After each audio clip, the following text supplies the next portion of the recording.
बालकांड 6वा सर्ग. धनुर्भंग आणि सीते समवेत विवाह. मुक्त भावानुवाद.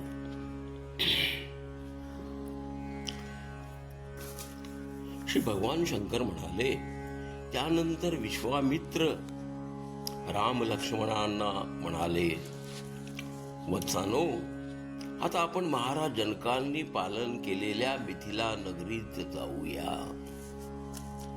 तेथील उत्कृष्ट यज्ञोत्सव पाहून मग तुम्ही अयोध्येत परत जा. असे बोलून ते रघुनाथांना घेऊन गंगा पार करण्यास्तव गंगा तटी आले. मात्र त्यांना नावेत चढण्यास मनाई केली. नाविक म्हणाला, हे नाथा, अशी गोष्ट प्रसिद्ध आहे की आपल्या पायाला मनुष्य बनविणारे चूर्णासून तुम्ही नुकतेच एका शिळेस स्त्री बनविले आहे. मग शिळा आणि लाकूड यात फरक तो काय? म्हणून नौकेवर चढण्यापूर्वी मी अगोदर आपले शरण कमल धुतो. अशा रीतीने तुमचे चरण प्राक्षलन करून मी तुम्हास गंगा नदी पलीकडे च्या तीरी घेऊन जाईन.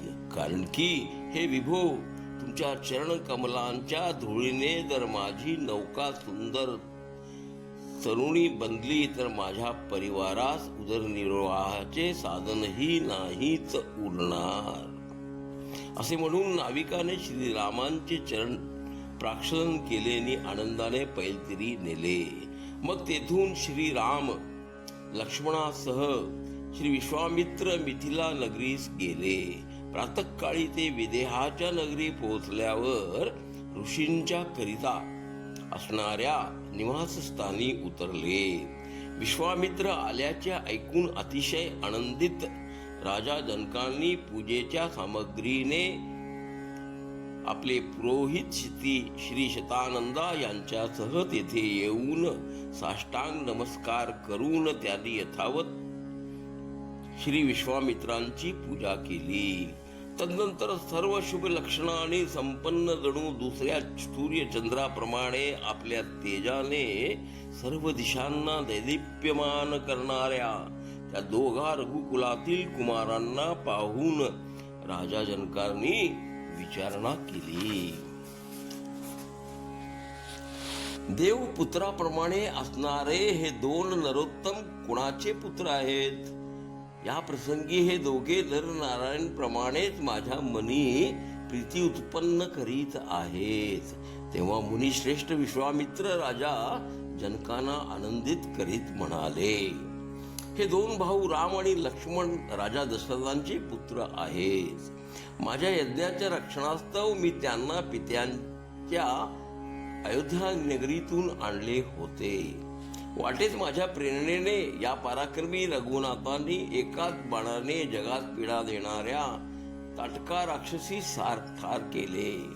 त्यानंतर माझ्या आश्रमी माझ्या यज्ञास उद्ध्वस्त करणाऱ्या सुबाहू आदी राक्षसांना मारून राक्षस मरीचीस शेकडो योजने दूर समुद्री एकाच बाणाने पाठवले. तदनंतर गंगेच्या पावन तीरावरील महर्षी गौतमांच्या पवित्र आश्रमी जाऊन शिळारूपात असणाऱ्या गौतम पत्नी अहिल्यास पदस्पर्शाने स्त्रीरूप प्रदान केले. अहिल्यास पाहून श्रीरामांनी तिला प्रणाम केला आणि तिच्याकडून यथासांग पूजन स्वीकारून आता तुमच्या राजभवनी शंकराचे पूज्य धनुष्य पाहण्यास आले आहेत. असे ऐकिवात आहे की सर्व राजे ते धनुष्य फक्त पाहूनच परत गेले. म्हणून राजेंद्र, श्री महादेवांचे ते अतिशय उत्तम धनुष्य तुम्ही त्यांना दाखवावे. धनुष्य पाहून ते लवकरच आपल्या माता पित्यांच्या भेटीस्तव जाऊ इच्छितात.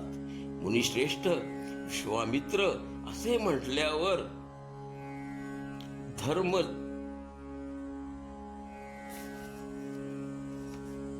धर्मज्ञ जनकांनी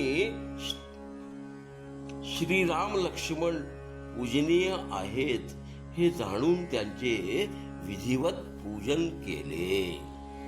त्यानंतर राजा जनकांनी आपल्या बुद्धिवान मंत्र्यांना सांगून श्री विश्वेश्वर शंकराचे धनुष्य त्वरित आणून रामचंद्रांना दाखविण्यास्तव आज्ञांकित केले. मंत्री तेथून निघून गेल्यानंतर राजा जनकांनी विश्वामित्रांना सांगितले की जर रामचंद्रजी ते धनुष्य सज्ज करून त्यात प्रत्यंचा चढवू शकले तर मी माझी सीता श्री रामांना अर्पण करीन. यावर स्मित करीत विश्वामित्रही बरे आहे असेच उद्गारले. हे राजन, तुम्ही त्वरितपणे ते धनुष्य तेजस्वी श्री रामांना दाखवा. ते श्रेष्ठ मुनी असे बोलत असतानाच अतिशय बलवान असे 5000 धनुष्यवाहक धनुष्य घेऊन तेथे आले. त्या धनुष्यात शेकडो घंटा बांधून शिरे इत्यादी रत्नांनी ते मडवलेले होते. यानंतर त्या मंत्रीश्रेष्ठांनी ते प्रचंड धनुष्य श्रीरामांना दाखवताच प्रसन्न चित्ती श्रीरामांनी ते आपल्या डाव्या हाताने उचलून धरले आणि त्यात प्रत्यंचा लावली. नंतर सर्वांचे हृदयी सार रूपाने असणाऱ्या श्रीरामांनी उजव्या हाताने थोडेसे ओढताच अचानकपणे ते धनुष्य मोडून गेले.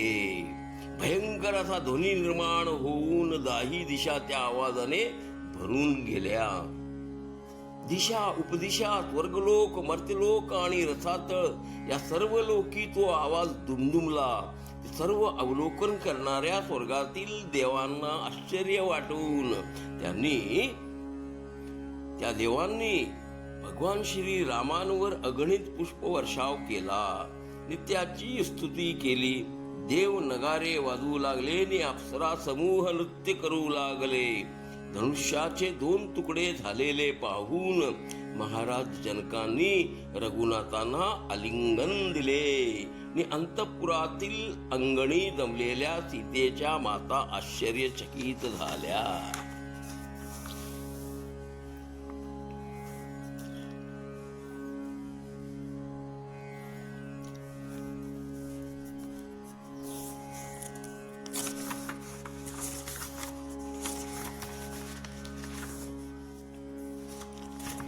सहावा सर्ग पुढे चालूच.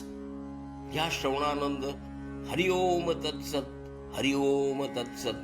हरिओम तत्सत.